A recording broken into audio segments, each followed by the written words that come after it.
Bismillahirrahmanirrahim. Assalamualaikum warahmatullahi wabarakatuh.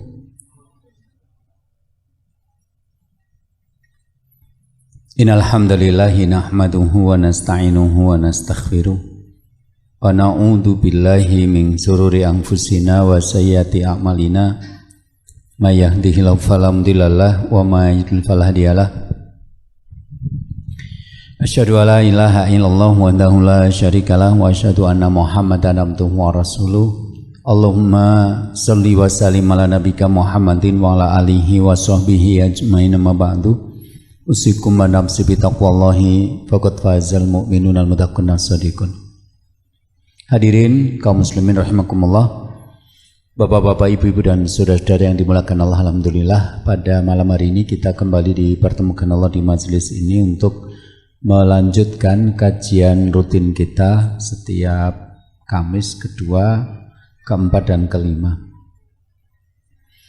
Pada malam hari ini kita akan melanjutkan pembahasan kita tentang visi dan misi pernikahan. Kemarin kita sudah membahas bahwa pernikahan itu memiliki visi, cita-cita jangka panjang, juga memiliki misi, capaian-capaian kecil yang ingin kita raih dalam perjalanan kita berumah tangga. Kemudian semua pencapaian visi dan misi itu dimulai dari bagaimana kita mengelola keluarga atau menata rumah kita. Itu tempat yang pertama kali menjadi titik tolak pembinaan. Tempat di mana kita berkuasa penuh untuk mengatur keluarga, tempat di mana kita mengawali proses pendidikan anggota keluarga kita, tempat di mana waktu yang akan kita gunakan di dalamnya lebih banyak daripada waktu-waktu tempat yang lain. Kemudian kita menjelaskan bahwa untuk bisa mewujudkan itu masing-masing nanti akan memiliki peran yang berbeda. Laki-laki akan berperan sesuai dengan karakter yang diciptakan Allah, demikian juga perempuan. Nah, malam hari ini kita akan mencoba untuk memulai pembahasan tentang seperti apa sebenarnya peran yang harusnya dijalankan oleh pria atau laki-laki di dalam keluarga itu. Kita mulai pembahasan dari sini. Ar-rajulu ra'in ala ahli baitihi wa wa mas'ulun anhum. Kemarin kita sudah menyampaikan hadis panjang, kulukum ra'in wa kulukum mas'un an ra'yatihi. Setiap kalian pemimpin dan setiap pemimpin akan mempertanggungjawabkan kepemimpinannya di hadapan Allah. Sifatnya umum, semua kita akan bertanggung jawab di hadapan Allah. Kemudian Rasul memerinci, wa rajulu, adapun laki-laki, ra'in ala ahli baitihi, adalah pemimpin atas anggota keluarganya. Wa huwa mas'ulun anhum, dan dia akan bertanggung jawab tentang mereka di hadapan Allah nanti. Sedangkan perempuan ra'yatun alai baiti ba'liha wa waladihi. Perempuan bertanggung jawab atas rumah suaminya dan anak-anak suaminya, dan dia akan bertanggung jawab di hadapan Allah tentang mereka. Ini penyebutan tentang tanggung jawab yang lebih spesifik yang ternyata berbeda. Kemudian ada hadis yang di bawah ini, innallaha sa'ilun kulla ra'in amastar'ahu ahafadhu amduya'a hatta yas'ala rajula an ahli baitihi. Sesungguhnya Allah akan bertanya kepada setiap pemimpin tentang kepemimpinannya. Apakah dia menjaga kepemimpinannya itu atau mengabaikannya? Hatta yas'ala rajula an ahli baiti, sampai Allah nanti akan bertanya kepada seorang laki-laki tentang keluarganya. Jadi di sini ternyata keluarga itu bagian dari kepemimpinan. Anda bisa membayangkan kalau seorang laki-laki menikah dengan seorang perempuan. Kemudian Allah takdirkan ternyata tidak punya anak. Berarti di situ hanya berisi 2 orang. Tapi ini tetap akan dimintai pertanggungjawaban di hadapan Allah. Jadi semua pemimpin akan dimintai pertanggungjawaban. Apakah dia menjaga kepemimpinannya itu atau mengabaikannya? Presiden, khalifah, ya, Perdana Menteri, pimpinan perusahaan, pimpinan jabatan, instansi, ketua RT, semua kan diminta bertanggung jawab. Hatta yas'ala rojulan ahli baiti, sampai Allah nanti akan bertanya kepada seorang laki-laki tentang keluarganya. Berarti keluarga itu termasuk bagian kepemimpinan. Hatta ketika anggotanya cuma 2 orang, seorang laki-laki dan seorang perempuan yang menikah, yang satu jadi suami, yang satu jadi istri, kemudian Allah tidak menakdirkan punya anak, itu pun akan ditanya, apa yang kamu lakukan terhadap istrimu? Ini menunjukkan bahwa berumah tangga itu adalah soal kepemimpinan, karena dia organisasi. Sekarang kita masuk ke sini. Ar-rijalu qawwamuna 'ala nisa. Laki-laki adalah pemimpin bagi perempuan. Firman Allah surat An-Nisa ayat 34.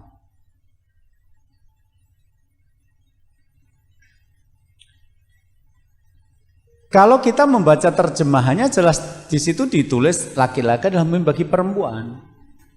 Tapi kalau kita perhatikan lafadz Arabnya, nanti kita akan mendapatkan gambaran yang sedikit berbeda. Laki-laki dalam terjemahan ini adalah laki-laki yang diambil dari kata rijal.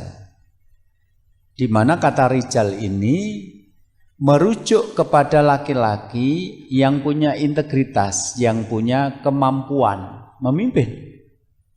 Bukan sekedar laki-laki dari jenis kelamin laki-laki. Karena nanti ada ayat yang tadi dibacakan ketika sholat, walaisa dzakaru kal untha, dan laki-laki tidak sama dengan perempuan. Di situ zakar wal untha yang merujuk kepada alat kelamin. Jadi yang disunat itu zakar. Ada bahasa dalam Indonesia namanya buah zakar, itu laki-laki berarti, itu yang disunat. Jadi ketika merujuk pada jenis kelamin maka kepada zakar, tapi ketika kepada rijal aslinya ini lebih kepada karakter, bukan pada jenis kelamin. Kenapa? Karena kata asli dari kata rijal itu rijlun, kaki. Bukan zakar, bukan buah zakar, tapi kaki. Jadi ar-rijal itu adalah laki-laki yang kokoh berdiri atas kakinya.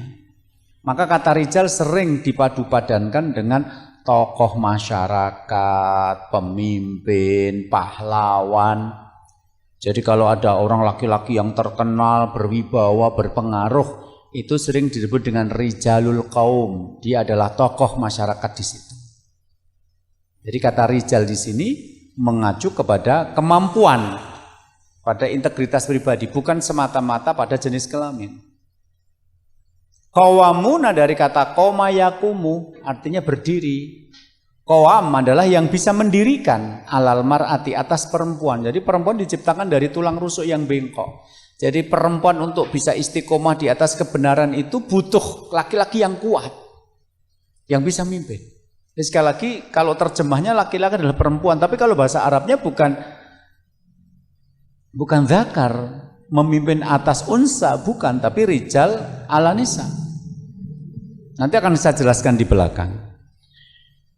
Bima faddalallahu ba'dhum ala ba'di wa bima anfaqu min amwalihim, karena laki-laki itu dilebihkan Allah daripada perempuan. Untuk menempatkan laki-laki sebagai pemimpin, Allah sudah mendesain produk bernama laki-laki itu untuk memang layak memimpin. Seperti handphone itu ada yang memang khusus desain untuk fotografi, ada yang memang desain khusus untuk game. Ketika Anda mengambil handphone yang memang khusus untuk fotografi, Anda pakai foto-foto yang memang jadi bagus. Bahkan kadang-kadang lebih bagus foto daripada aslinya. Tetapi ketika Anda mengambil handphone untuk kepentingan game, ya memang dia bagus untuk main game. Tapi mungkin kalau untuk fotografi nggak bagus. Jadi yang mengatakan laki-laki pemimpin atas perempuan itu Allah yang memang menciptakan laki-laki dan perempuan. Coba perhatikan. Ketika menjelaskan ar-rijalu qawwamuna 'alan nisa ini, Imam Ibnu Katsir mengatakan dengan kalimat ar-rajulu qayyimun 'alal mar'ati, laki-laki adalah pemimpin perempuan. Beliau mengatakan yang dimaksud adalah huwa raisuha, laki-laki itu adalah ketuanya. wa kabiruha dan pembesarnya, wal hakimu 'alaiha dan yang mengambil keputusan atasnya, wal mu'addibu idza wajad dan yang mendidik ketika menyeleweng. Jadi ketika menjelaskan siapa laki-laki yang memimpin itu adalah yang menjadi ketua, yang menjadi pembesar, yang mengambil keputusan dan yang mendidik. Jadi nanti kalau ada bapak-bapak ramblonjo, orang ngerti agama, perintah-perintah bojone, nek bojone mbantah, ari jalu kawa munalanisa, wong wedok itu teman wong lanang, nek ora mlebu swarga. Kowe ketok banget nek ora tau pengajian. Kenapa? Lah kowe iki ora mimpin, ora blonjo, ora mimpin, ora ngarahke. Kowe iki durung rijal ya, kowe iki baru zakar gitu loh. Nanti kalau perempuan yang ngaji gampang jawabin, nek perempuan ora ngaji nangis, aku piye ya supaya mlebu swarga ku manut bojoku, nek bojoku kaya modele kaya ngono. Ora dinut kok bojo, dinut kok nganyelke. Banyak loh ibu-ibu yang bingung dalam menghadapi pernikahan karena punya suami yang setengah jadi seperti ini. Jadi judulnya apa? Zakar yang merasa rijal, judulnya begitu nanti. Dia baru levelnya zakar, tapi dia sudah merasa rijal. Dia bawa ayat tentang rijal, padahal dia masih zakar. Karena rijal itu apa? Menjadi pembesar, menjadi pemimpin, jadi ketua. Lah ditagih hutang wae bojone kon maju kok ngaku rijalu komunalan nisa. Dek kae sing ngutangi moro nagih, aku tak metu nyang mburi temonono. Ngono kok nggawa ayat arijalu komunalan nisa. Wong dadi ketua wae ra iso, dadi penggede ra iso, ndelikan kaya ngono kok gitu loh. Jadi kalau orang ngaji itu enak, orang-orang gampang didoktrin-doktrin yang aneh-aneh karena jawabannya sudah ada di situ. Dan di sini ada kalimat wal hakimu 'alaiha yang mengambil keputusan. Jadi salah satu arti pemimpin itu pengambil keputusan. Nah, maaf. Perempuan itu agak sulit mengambil keputusan. Agak sulit, jujur agak sulit. Saya ketemu dengan perempuan-perempuan hebat, suka ngisi seminar di depan orang banyak kayak hebat, tapi di depan saya nangis. Kenapa? Ya saya pada dasarnya perempuan. Selain perempuan itu mengambil keputusan itu selain karena dia memang makhluk berperasaan. Laki-laki ketemu karo koncone laki-laki, bro, jadi tora kunjile, wis ra ndek perasaan tenan gitu. Wong padha-padha ku ya laki angel duwite kok gitu ya. Tapi nek perempuan arep jileh duit itu dadak muter sak jam. Nah, anake metu, anake lucu banget gitu. Seneke metu, enak banget mbak tuku nyang ndi. Intine apa arep jileh duit gitu loh, Pak.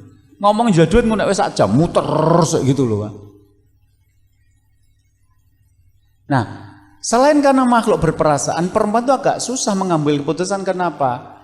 Karena dia mengalami fase-fase di mana dia tidak bisa berpikir jernih. Ketika perempuan mengalami haid, itu sakit. Perutnya sakit. Darah yang aslinya berupa ovum atau sel telur yang tidak dibuahi kemudian luruh menjadi darah haid itu sakit. Kemudian hamil itu wahnan ala wahnin, ya, semakin bertambah usia kandungannya semakin berat dia merasakan. Kurha, tidak menyenangkan, ya. Jadi ketika perempuan sedang haid, dia sakit perut, terus dia dikasih banyak masalah suruh mutuskan. Jelas nggak jernih karena dia sendiri aja sakit ada kendala. Dan laki-laki tidak diberi Allah rahim dan tidak diberi Allah darah haid. Berarti apa? Kapanpun laki-laki mengambil keputusan dia bisa. Hari ini bisa, besok bisa. Nggak ada haidnya. Kalau perempuan sedang haid, suruh mikir berat. Wong dia saja sedang berat merasakan perutnya sakit itu. Salah satu yang bisa dilacak itu karena apa? Qayyim atau jawabnya qawam itu adalah pengambil keputusan. Termasuk di sini adalah wa mu'adibu idza wajad, dan yang mendidik ketika istrinya itu menyeleweng.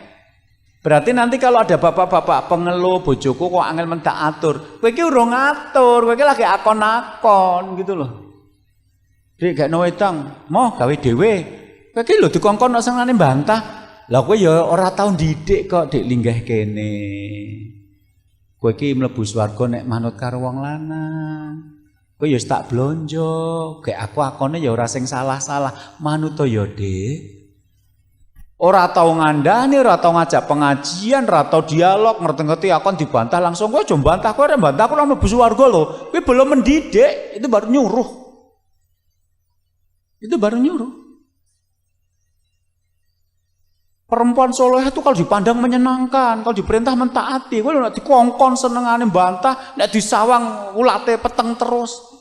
Dudu ciri-ciri perempuan soleha. Mas, kowe bengak-bengok, oh ya bojomu tetap ra soleha. Wong jadi soleh itu perlu dididik dan pendidiknya kamu. Makanya di belakang itu, mas-mas yang belum menikah, nek kowe engko rumangsa ora ra iso didik, golek sing wis dadi.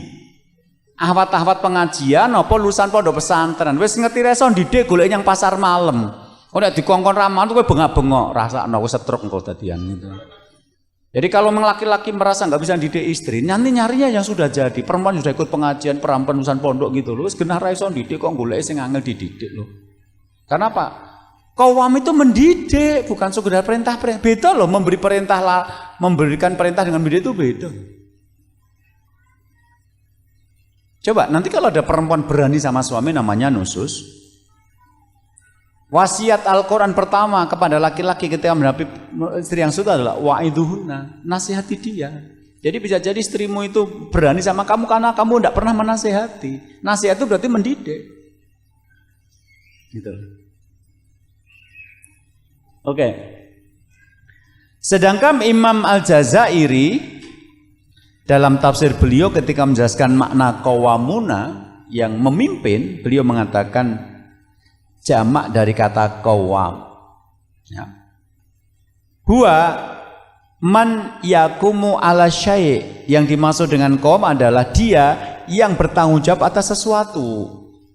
Ri'ayatan, himayatan, wa islahan. Yang merawat, yang melindungi, dan yang memperbaiki. Jadi qawwam itu bukan cuma aku pemimpin perempuan iso gurakon-akon, bukan. Tetapi qawwam itu adalah riayatan, himayatan, wa islahan.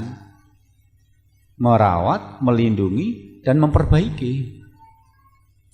Jadi dengan keterangan ini memperbaiki rumah tangga agar menjadi sakinah, mawaddah, warahmah itu sebenarnya adalah memperbaiki manajemennya, karena dia adalah organisasi yang akan dipertanggungjawabkan kepemimpinannya.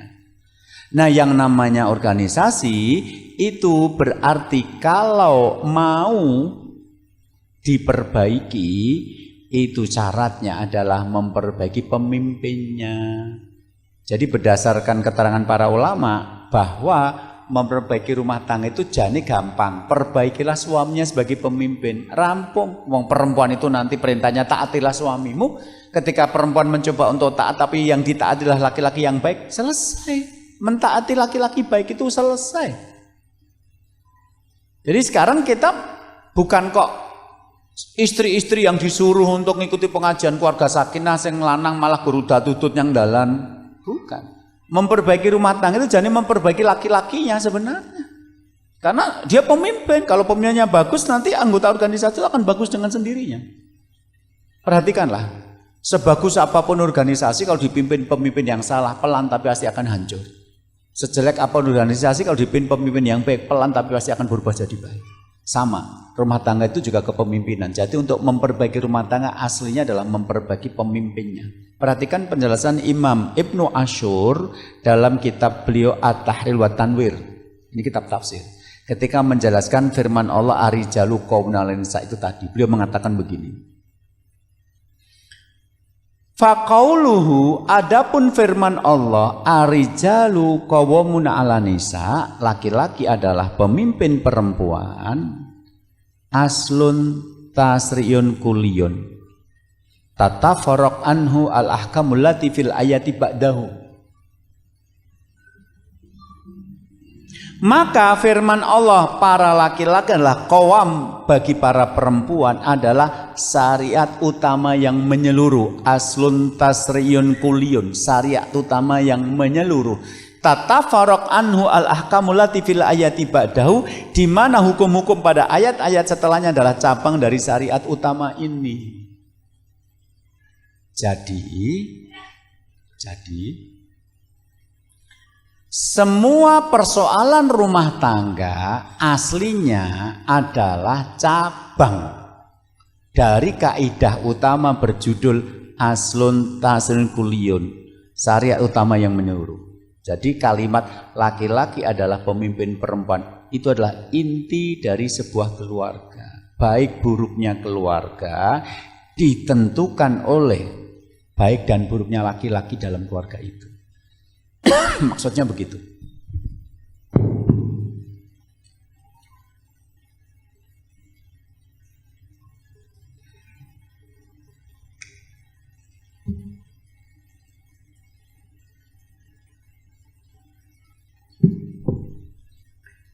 Jadi gitu. Kesimpulannya, semua pembahasan tentang baik dan buruknya keluarga ditentukan oleh kualitas kekawaman laki-laki sebagai pemimpinnya. Sekali lagi saya katakan bahwa memperbaiki keluarga sakinah berarti memperbaiki pemimpinnya, karena dia organisasi. Nek pemimpinnya bagus, organisasi akan bagus. Iya, maksudnya suami atau laki-laki dalam keluarga itu adalah seperti sopir yang menentukan kenyamanan penumpang. Maaf, bukan bermaksud sombong, tapi saya mungkin termasuk ustadz yang sering gonta-ganti mobil. Bukan bermaksud sombong. Pernah saya sehari itu ganti 5 mobil. Gonta-ganti mobil bukan berarti mobil saya, mobil yang jemput saya. Jadi ngisi pengajian. Tadi misalnya saya dijemput dari kantor ke Gayam Dompo. Setelah itu dari sini jemput ke Bayan Dompo. Hari ini aja saya sudah naik 2 mobil yang berbeda. Nah, pernah dalam satu hari itu sampai rekor saya itu 7 kali ngisi pengajian dalam satu hari. Itu ngisi pengajian pertama. Nanti pengajian kedua ngambilnya dari pengajian pertama. Pengajian pertama ngambil dari kantor atau dari rumah. Nanti pengajian kedua ngambil dari pengajian pertama, ngisi di pengajian kedua, nanti panitia pengajian ketiga ngambil dari pengajian yang kedua. Jadi saya termasuk orang yang sering gonta-ganti mobil. Nah, ketika ada yang bertanya, Ustadz istirahatnya kapan? Ya pas di mobil itu. Maka biasanya kalau saya dijemput itu saya tidur biasanya. Dan yang jemput sudah hafal itu. Bahkan ada beberapa yang baru masuk aja, udah Ustadz istirahat aja, udah gitu. Nah, qadarullah, saya termasuk orang yang bisa tidur di mobil. Jadi ketika sudah masuk tidur. Nanti begitu bangun mendekati tempat acara saya bangun. Alhamdulillah sudah pulih. Capeknya sudah hilang separuh atau sedikit atau semuanya tergantung. Nah, rahasianya adalah bukan mobil yang menjemput saya yang membuat saya bisa tidur nyenyak di mobil. Tapi apa? Sopirnya ternyata. Saya pernah dijemput mobil Alphard yang kalau baru ya 1 M lebih, 1 miliar lebih. Saya pernah dijemput Pajero yang mungkin kalau barunya 400 sampai 500 juta. Ya lazim saya dijemput Avanza Xenia lazim lah. Tapi saya juga pernah dijemput Pajero. Panas jobon jero. Nah, umurnya wis 30 tahun mobil kuwi nek ditutup itu sumur nek dibuka bleduk pernah lah itu. Dari mobil-mobil itu, saya akan bisa nyaman tidur ketika yang menyopiri adalah sopir berpengalaman. Jadi bukan kalau mobilnya bagus saya tidur nyenyak, tidak, tapi sopirnya.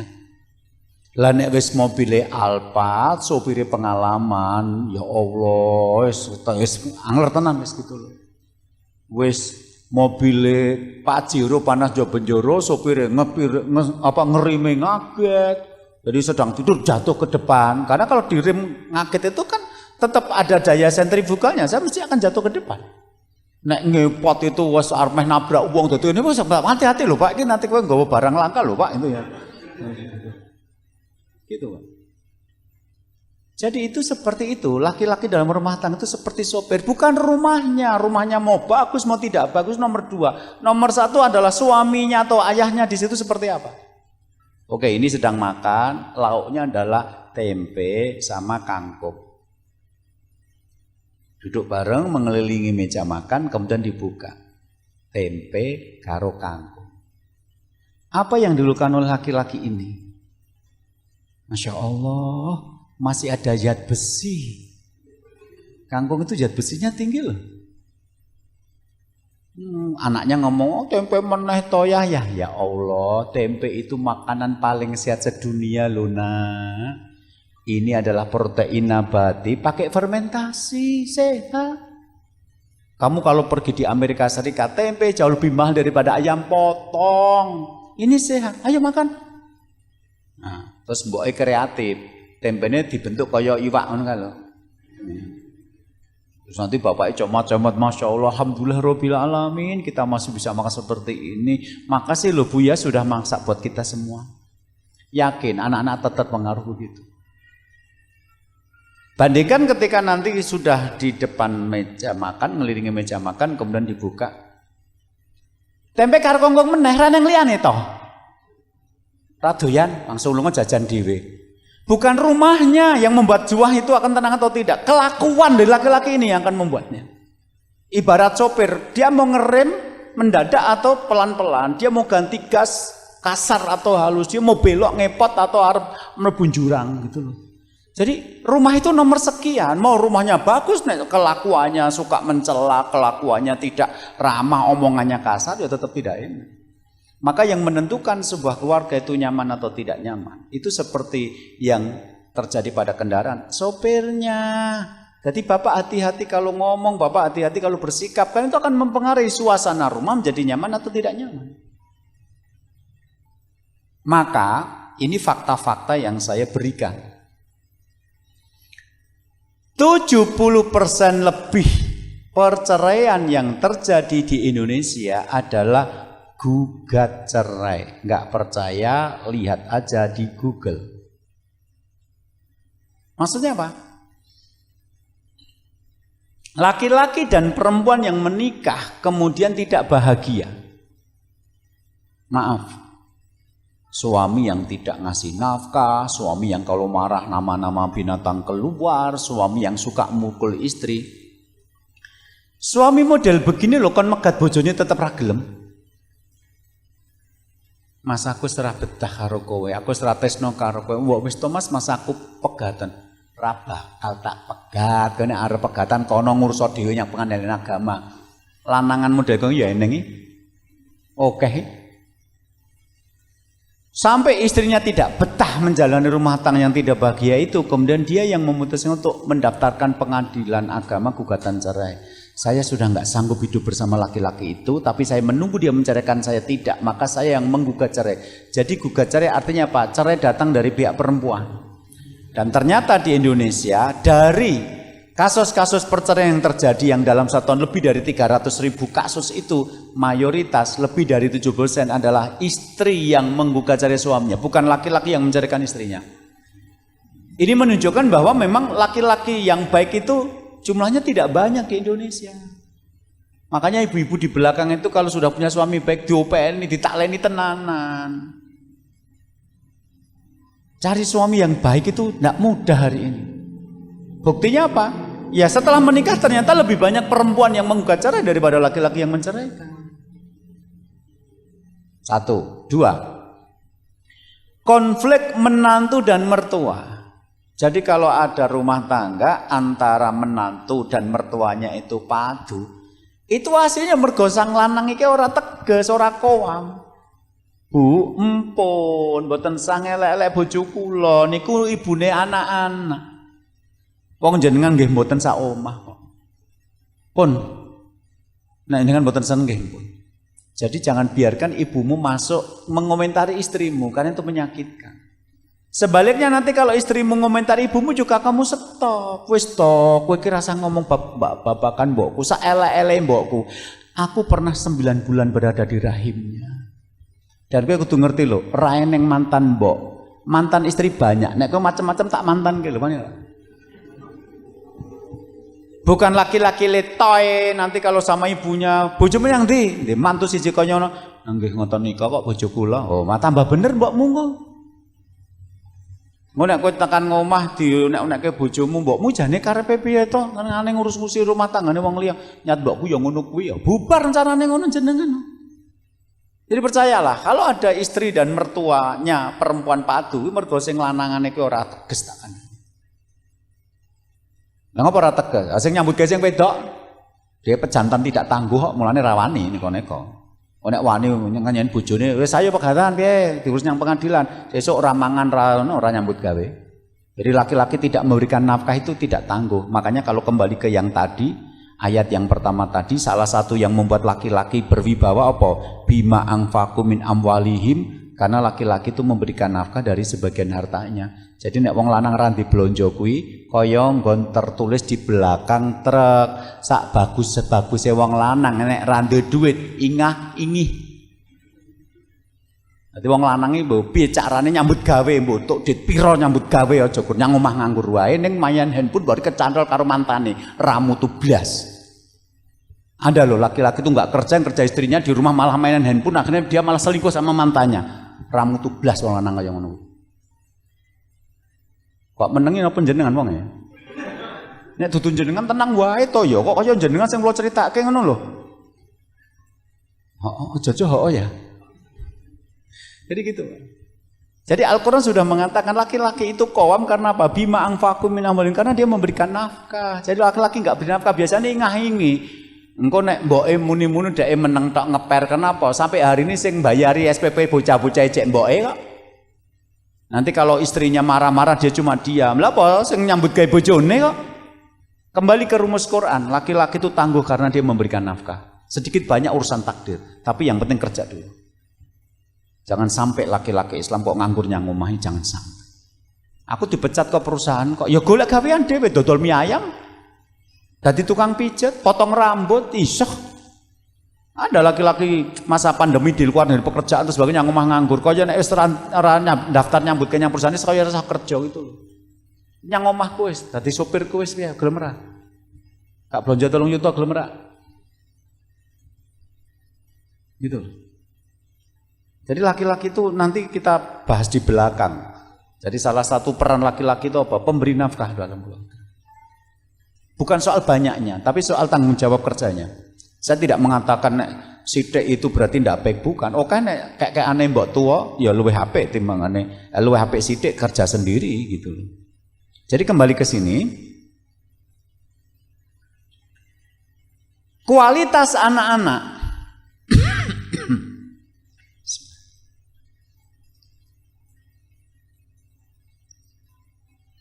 ada buku berjudul Tuhfatul Maudud yang ditulis oleh Imam Ibnu Qayyim Al-Jauziyah. Ya. Ada kitab Tuhfatul Maudud yang ditulis oleh Imam Ibnu Qayyim Al-Jauziyah. Beliau mengatakan bahwa idza i'tabartal fasada fil auladi ra'aita ammatahu min kibalil aba. Jika engkau memperhatikan atau mengamati kerusakan yang terjadi pada anak-anak, ro'aita, Anda akan melihat ammatahun mayoritas penyebabnya min kibalil aba, datang dari bapak yang tidak berkualitas. Itu yang ngomongin Qayyim lho, bukan saya. Nek eneng bocah kok ora apik dadine, kuwi mergo bapake ora apik, tak kandhani yo. Zaman dulu kan nggak begitu. Nek eneng anak sing ora bener kan sing disalahke mboke. Kowe jane iso ndidik anak apa ora to? Aku wis kerja kesel-kesel anak ra iso maca Quran, kowe jane dadi mbok iso ndidik apa ora? Kuwi logikane jenengan. Nek manut Ibnu Qayyim, dadi saiki nek jenengan ketemu anak nakal yang mlayu rono mlayu rene, wis ngerti kaca dadak dituthuk-tuthuk. Takon, bapakmu sapa to le? Ngono ora takon sapa ibumu. Bapakmu sapa to le kok kemendus men ngono kuwi. Jadi ini perubahan cara berpikir loh. Tadi kita sudah berubah. Menikah itu adalah organisasi. Nek organisasi mau baik, pemimpinnya harus baik. Aslun tasriun kuliyun. Ayat Allah, laki-laki adalah pemimpin, perempuan adalah inti persoalan tentang keluarga. Semua pembahasan keluarga baik dan buruk ditentukan oleh laki-lakinya qawam atau tidak. Berarti nek jangan laki-laki jadilah laki-laki qawam, nek jangan jadi perempuan ojo gelem dinikahi wong lanang sing ora qawam. Kan ngono. Perempuan duwe wong lanang ning ra iso mutuske kuwi nyang suwe-suwe dadi anyel gitu loh. Wong lanang lho, Mas. Masa apa-apa aku sing mutuske lho. Sehari 2 hari nggak ada masalah. Setahun 2 tahun lama-lama si istri jadi kasar sama yang lanang. Soalnya apa-apa laki-lakinya disuruh untuk ambil keputusan nggak bisa. Piye Mas? Iki kontrakane wis meh rampung. Diteruske ngontrakane apa pindah? Terserah kowe meneh, terserah kowe meneh. Dadi wong lanang ra ndek pendirian. Aku lagi head, aku lagi lara wetengku, mbok kowe sing mutuske ngono lho. Jadi laki-laki itu harusnya al-hakim, pengambil keputusan. Tadi Ibnu Katsir udah matan. Qawwam itu pengambil keputusan. Wong lanang ra iso mutuske kuwi kon nganggo kerudung wae lah. Laki-laki solehah judulnya. Wong perempuan itu urusan sepele saja minta laki-laki yang mutuskan. Ya, mengko lek ning rapat RT nyang kene to, ya lah gorengane engko bakwan apa mendoan. Takon sing lanang kok. Kowe ngomong mendoan ngono wae aja terserah kowe lho piye to kon mutuske ora iso mutuske antar mendoan dan bakwan ora iso mutuske. Arep mangkat pengajian sini tadi mungkin ada loh di antara jenengan sing ditareni bojo. Ya iki jadwal Ustaz Triasmoro, yo mangkat yo ya, ayo. Apike nganggo kerudung kuning apa biru to ya? Jawaban biru ngono lho. Nek jenengan seneng lagi jeneng kuning jawaban kuning ngono lho ora malah. Ya terserah kowe to sing ndi sing apik. Aku nek ngerti sing apik ra takon kowe anane aku takon kowe aku pengen kowe sing mutuske ya gitu loh. Jadi mulai sekarang laki-laki nek ditanya langsung ngambil keputusan. Kuning apa biru ya? Biru. Ndang kuwi metune nganggo abang, tutuken nek ngono kuwi. Nah neng wong wedok ngono kuwi kon milih biru karo coklat metune abang kuwi aneh. Wonge ya melu pengajian. Gitu. Jadi rumus-rumusnya sudah ada. Kalau Anda baca tafsir, Anda baca penjelasan sudah ada di situ semua. Bukan laki-laki sing ora blonjo ngomong kowe kudu manut wong lanang, arep jaluk komnal nisa. Ya Allah ki tafsir sesat carane ngene gitu. Itu harus dicari.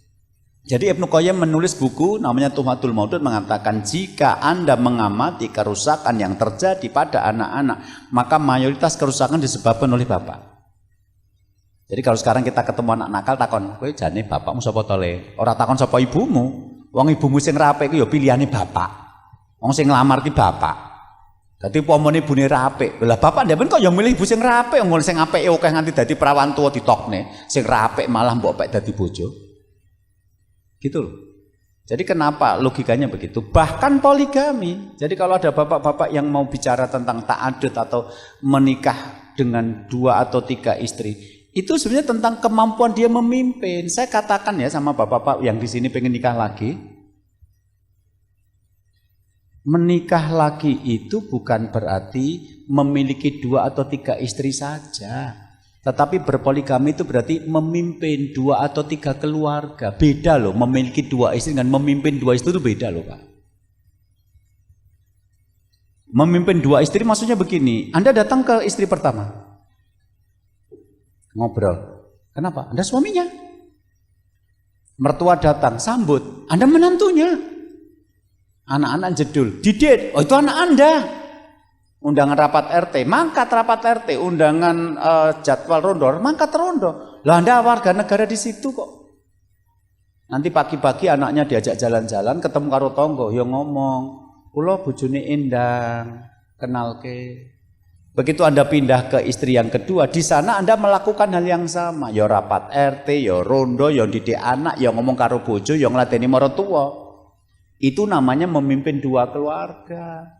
Nek gur duwe bojo, rene turu meneh, rene tambah anak ra diukur, karo tangga ora kenal, rondo ora tau mangkat, kuwi jare gur duwe bojo loro, bukan memimpin 2 keluarga. Nek ngono rasa wong pengajian, rasa nganggo ayat-ayat tentang poligami, preman yo iso. Rasa ndak nganggo poligami, rasa nganggo ayat. Wong nyatane kowe jalanke ora nganggo ayat. Sing mbok jiko ayate gur masna tulata baru bak 2 3 4. Ning adilnya tidak kamu ambil, mimpinya tidak kamu ambil, ngambil keputusan tidak ambil. Blonjone kowe ora mbok ambil, bojo loro kabeh nyambut gawe kowe malah kutengok-tengok. Aja nggawa ayat deh, aja ngomong tentang poligami deh. Kowe gur ndek bojo loro kok ora mimpin 2 istri kok. Beda loh. Ada yang kesinggung? Ora apa-apa. Saya harus menjelaskan kebenaran ini.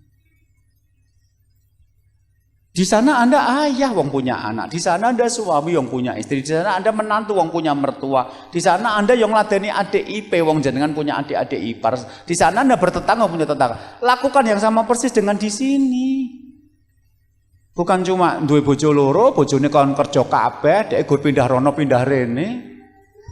Ruange mumetan, sithik-sithik tagih hutang menghindar, nek ditagih rene mlayu rono, tagih mlayu rene. Kuwi rasa dadak dadi ikhwan pengajian Mas, preman ya iso nek ngono. Ini bukan soal istilahnya apa ya, bukan gagah-gagahan, bukan. Ini soal kemampuan untuk memimpin. Maka nanti kalau Anda membaca tafsir dari ayat yang suka dibawa bapak-bapak itu, fankihu mato balakum minan nisa masna wa thulatha wa ruba', nikahilah perempuan yang kamu sukai 2, 3 atau 4. Itu nanti tafsirnya mengatakan itu bagi laki-laki yang bisa bersikap adil dan yakin bisa memenuhi kewajibannya, memenuhi hak-hak istrinya. Oke. Jadi sekarang kalau begitu, apa peran pria dalam keluarga? Karena dia menjadi center, menjadi pelaku utama sebenarnya. Yang namanya organisasi itu pelaku utamanya pemimpinnya. Nek pemimpin udah ketemu selesai, yang lain nanti diperbaiki mudah. Kalau begitu apa peran laki-laki di dalam atau peran pria di dalam keluarga, baik sebagai ayah atau suami? Jadi nek Anda kembali dulu ya. Kembali dulu ke ayat ini tadi. Ya, ke ini.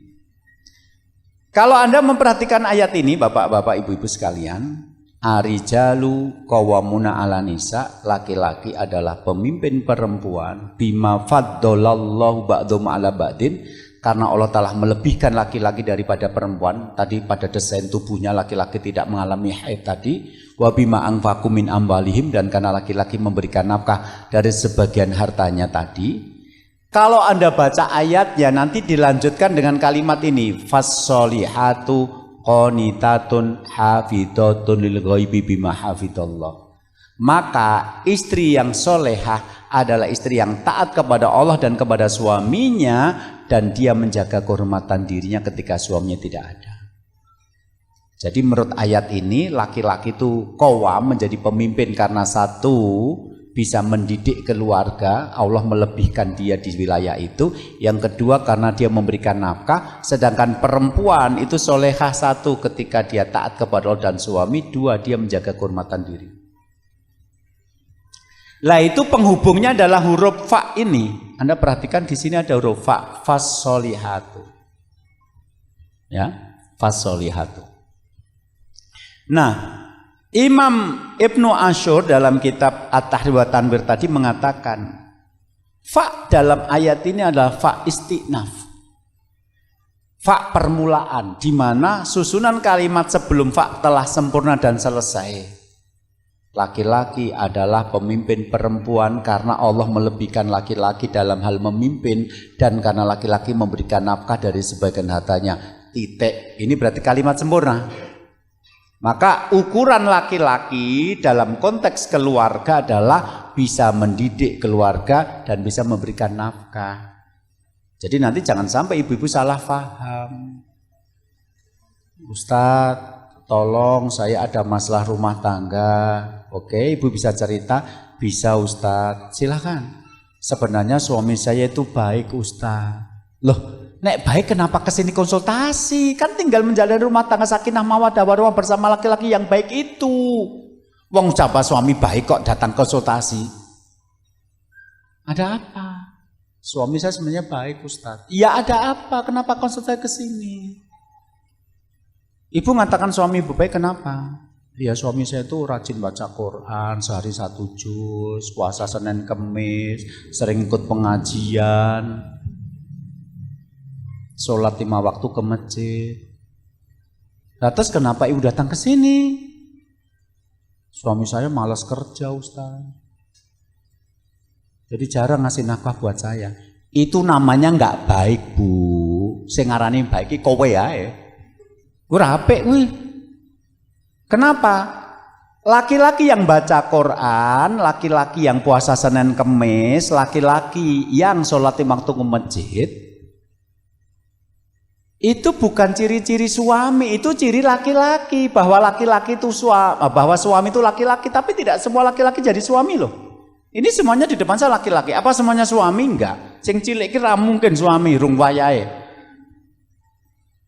Jadi ketika laki-laki itu soleh sebagai pribadi. Dia membaca Quran, dia sholat tahajud, dia puasa Senin Kemis, dia sholat 5 waktu di masjid. Silahkan, itu ciri-ciri laki-laki soleh. Tapi nek suami soleh bukan itu cirinya. Cirinya apa? Memberi nafkah keluarga dan memimpin keluarga. Jadi laki-laki seperti ini nggak usah dibojo, maca Quran terus, poso Senin Kemis terus, sholat atau tahajud terus, anda dibojo ngopo? Ndak marah tambah itu orang blonjo bojomu. Jadi dia laki-laki soleh tapi bukan suami yang soleh. Paham belum ibu-ibu di belakang sana? Ngelem-ngelem bojone sing elek.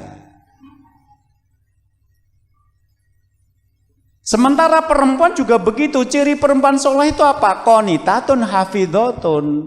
Perempuan yang solehah, karena sebelumnya ayatnya mengatakan laki-laki lebih perempuan, berarti istri adalah qonitatun yang taat kepada suaminya, hafidhatun yang menjaga kehormatan diri. Dadi wong wedok sing posone mempeng Senin Kemis, salat tahajude mempeng, maca Qur'ane mempeng, ning nek dikongkon sing lenang bantah ora salehah. Kowe rasa ndi bojo wae, gen rasa dadak dikongkon-kongkon. Jadi kesolehan istri itu ketaatannya pada suami, kesolehan laki-laki adalah mendidik istri. Kesolehan istri itu adalah menjaga kehormatan diri, kesolehan laki-laki sebagai suami adalah memberikan nafkah. Bukan baca Quran lagi, bukan puasa Senin Kemis lagi. Karena puasa Senin Kemis sama Quran itu nggak usah punya istri juga bisa, nggak usah punya suami juga bisa. Paham belum? Kok kaya ora paham ngono? Ayatnya mengatakan begitu. Jadi kalau kita pakai pegangan ayat enak, tapi tidak pakai logika ora nyanda. Maka di sini ini sudah sempurna, ini juga sempurna. Perempuan yang soleh adalah perempuan yang taat kepada Allah dan kepada suaminya dan menjaga kehormatan diri. Itu sempurna. Laki-laki adalah pemimpin perempuan karena laki-laki dilebihkan Allah atas perempuan dalam hal memimpin, dan karena laki-laki memberikan nafkah pada perempuan dan sebagainya. Itu sempurna. Ini kalimat sempurna sudah. Kemudian dihubungkan oleh Allah dengan fa, namanya fa istinaf ini. Fa permulaan. Artinya apa?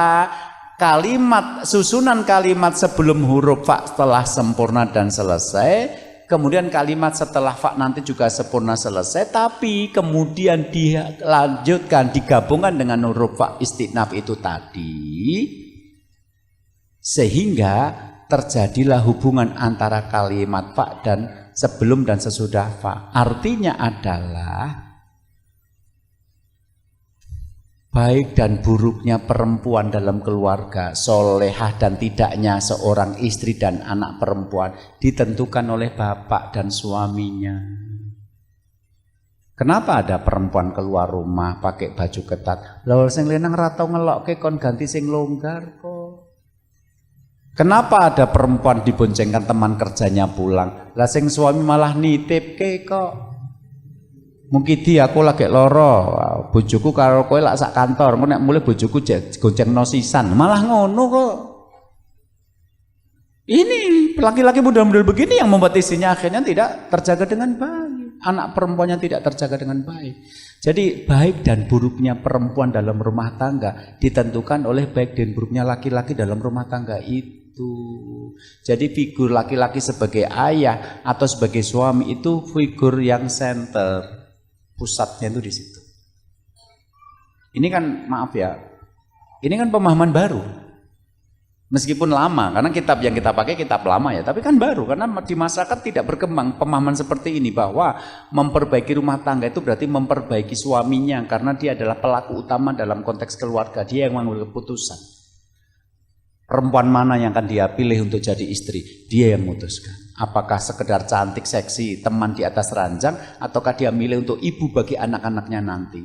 Nek dia berpikir aku nanti dia anak supaya soleh dan soleha, berarti aku memilih istri calon ibu bagi anak-anakku. Tentu cara berpikirnya akan merubah cara laki-laki memilih perempuan jadi istri. Banyak laki-laki itu cuma milih perempuan cantik, seksi, nggak peduli apakah besok kalau punya anak bisa didik atau tidak. Egois namanya. Termasuk sekarang. Jadi kalau kita bicara soal keluarga, kita bicara soal organisasi yang akan dipertanggungjawabkan di hadapan Allah. Hatta organisasi itu cuma berisi 2 orang, suami dan istri. Allah tidak menakdirkan anak muncul dalam keluarga ini. Tapi itu tetap kepemimpinan yang akan dimintai pertanggungjawaban. Nah, secara umum yang namanya institusi atau organisasi itu tetap akan ditentukan oleh pemimpinnya. Maka kalimat Allah laki-laki adalah pemimpin perempuan itu merupakan aslun tasriun kuliun, merupakan syariat utama yang menyeluruh. Artinya semua syariat tentang keluarga itu hanyalah cabang dari syariat pertama, syariat utama bernama keqawaman laki-laki. Percaya nggak percaya, kalau antum nanya kepada saya sebagai konsultan keluarga lebih dari 15 tahun, ya semua masalah rumah tangga itu kembalinya kepada laki-lakinya, kuat atau tidak memimpin. Jadi sekarang kalau kita laki-laki ya ayo bareng-bareng berubah menjadi laki-laki yang lebih qawam. Kalau perempuan ya harus mengqawamkan anak laki-lakinya atau suaminya agar bisa berjalan dengan baik. Kalau tidak tetap akan ada masalah. Tetap akan ada masalah. Oh, tidak sesuai dengan yang diatur oleh Allah dan Rasulnya, padahal Allah lah yang menciptakan laki-laki dan perempuan. Nah, nanti peran yang dijalani oleh laki-laki dalam rumah tangga akan kita terangkan pada pertemuan yang akan datang.